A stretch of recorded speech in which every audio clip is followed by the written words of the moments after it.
दिनै फाटगाव दखरा दुलाराय बर' फरायसा आफादा बे फाटगाव हायार सेकेन्डारि स्कुलनि गेलेग्रा फोथाराव लांदां बैसागु खुंदों। बे हाबाफारियाव आङो बाहागो लानो मोननानै खोब गोजोनग्लायदों आरो हाबाफारिखौ खुंफुंनायनि थाखाय आङो दखरा आफादनिसिम आरो खुंफुं आफादनिसिम रोजा रोजा साबायखर बावदों। रंजालि बैसागुनि बे बुब्लियाव गिदिरफोरनिसिम खुलुमनाय सिबिनाय आरो अननाय आङो बे समाव बावहरदों आरो दुइसिनफोरनिसिम मोजां मोननाय अननाय आरो गाहाम हामलायनायखौ आङो बावहरदों। आरो बे रंजालि बैसागु बा गोदान बोसोरनि गेजेरजों सुबुं माहारिनि जिउआव सुबुं माहारिया मावनो लानाय बा जे साननाय जे थांखि बेखौ गोब्राब नाजानायनि गेजेरजों मोगथाङाव मोनफुंनो हाथों आं बेखौ मिजिंथिदों।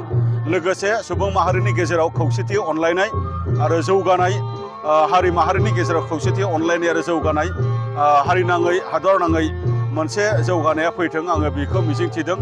दिनै बे फोरबोनि गेजेरजोंनो आं बुंनो लुबैदों जे जों बर'फोरा गाव हारि हिसाबै थांनानै थानो लुबैग्रा मोनसे हारि आरो बड'फाया बर' हारिखौ गेरेमसा हारि जानांगौनि थाखाय जोंनो माखासे मावनां हाबाफारिफोर होलांदों। बेफोरबायदि हाबाफारिफोरखौ दिनै जों मावबाय थादों। बर'नि साफ्रोमबो सुबुङा दिनै मावबाय थादों आरो दिनैनि बे फोरबोआबो गाव हारिमुनि जिखिनि गाननाय जोमनाय दामजु मेथाइ बा बायदि मैयाखौ हमथानाय आरो जौगाहोनायजों लोगोसे बे फोरबोआबो जोंनि आइडेन्टिटि बेखौ गोजौ फारसे लांनायनि मोनसे हाबाफारिजों गेरेमसा हारि दाफुंनांगौनिनो मोनसे हाबाफारि हिसाबै जोङो बे हाबाफारिखौ जोङो लादों। बेखिनि गोजोन्थों। क'क्राझार हिसाबै गाहाय थाखोआव दङ गारजेन हिसाबै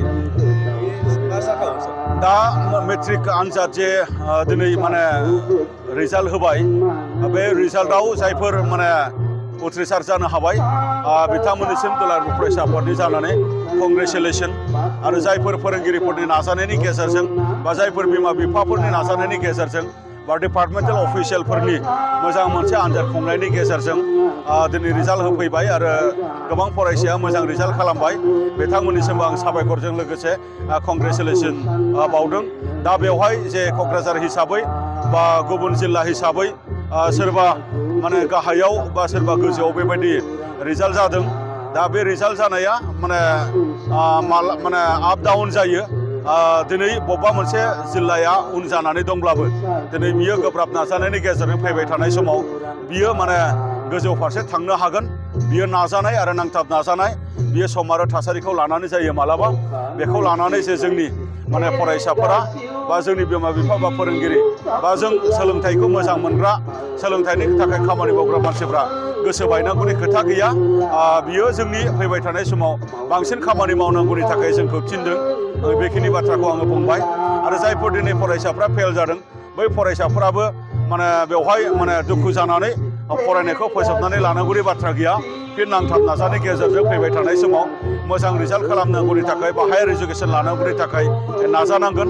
आङो बेखिनि बाथ्राखौ बुंबाय। गोजोन्थों।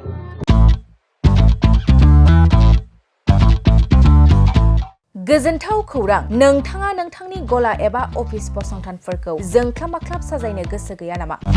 नोंथांनि गलाफोरखौ बायदि बायदि रोखोमनि जोंख्लाब माख्लाब खालामनानै साजायनो थाखाय क'क्राझार नोगोरनि सिङाव थानाय गौरां भेलि हटेल साखाथियाव चाणक्य आर्ट एन्ड डिजाइन गलाया लानानै फैदों बायदि बायदि रोखोमनि आर्ट डिजाइन।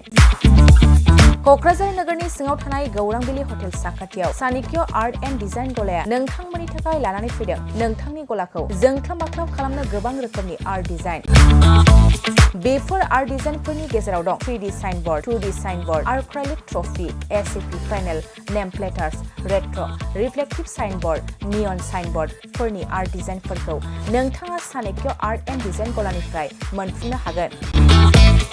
बेनि अनगायैबो इनग्रेभिं सार्भिस, आर्क्राइलिक लेटार काटिं, MDF जालि काटिं, लग', ग्राफिक्स डिजाइन आरो कास्टमाइज गिफ्ट आइटेम्सफोरखौ नोंथांमोननि गलानि थाखाय चाणक्य आर्ट एन्ड डिजाइन गलाया लानानै फैदों आर्ट डिजाइन। गोबां बाथ्रा मिथिनो थाखाय नोंथाङा नैबे 9706125636 6800981649 जानबुं नम्बरनि गेजेरजों खौरां लाहरनो हागोन।